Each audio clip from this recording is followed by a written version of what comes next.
Samantala, nagkaroon ng kaunting aberya kanina pagdating sa paghahanap ng pangalan sa listahan ng mga botante sa pinakamalaking barangay sa Caloocan City. Ang barangay pong ito ay ang Bagong Silang.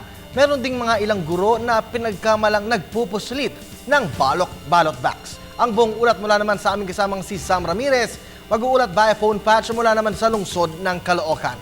Sam, magandang hapon. Yes, magandang hapon din sa iyo, Kirby. Tama ka sa sinabi mo na kanina nga ay medyo nagkaroon ng kaunting aberya dito sa may barangay 176 Bagong Silang sa may Caloocan dahil yung ilang mga botante dito ay hindi nila mahanap yung kanilang mga pangalan sa listahan. Pero as it turns out, ang sabi sa atin ng COMELEC ay naliligaw lamang sila ng kanilang mga precinct at dinerecho naman nila yung kung ano man yung tamang eskwelahan na dapat puntahan ng mga botante. At sabi din ng ilang mga botante ay ilang mga COMELEC officials dun sa mga mismong eskwelahan, pero ang sabi naman sa atin ng COMELEC ay maaari lamang silang magpadala ng kanilang mga officials or mga representatives kapag merong written na reklamo na ipinadala sa kanilang opisina. Doon lamang sila maaaring makapagpadala ng kanilang mga representatives sa mga eskwelahan. At kanina nga din nagkaroon ng false alarm dun sa may opisina ng COMELEC dahil mayroong isang tricycle na may sakay na ilang guro at isang ballot box at ine-escortan sila ng mga pulis dahil pinagkamalan sila na nagpupuslit ng isang ballot box.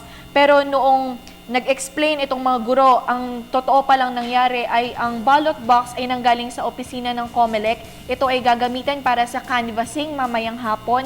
At itong mga guro na ito na nakikita nyo sa inyong mga TV screens, ito ay dapat na boboto doon sa Barangay 177. At pinagkamalan sila ng mga poll watchers na kinukuha itong ballot box at dadali ng Barangay 183. At dito nga medyo nagkaroon ng kaunting kainitan sa pagitan ng mga poll watchers at ng mga guro. Pero as it turns out, wala namang laman yung ballot box, kaya hinayaan na rin ng mga na makaalis itong mga guro at makapag-serve na rin sa mga polling precincts na nakatalaga sa kanila.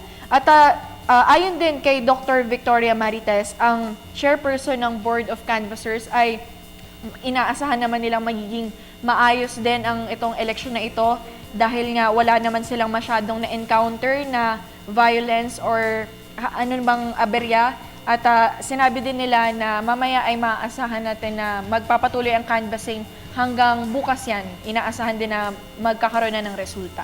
At yan ang latest mula dito sa Caloocan. Back to you, Kirby.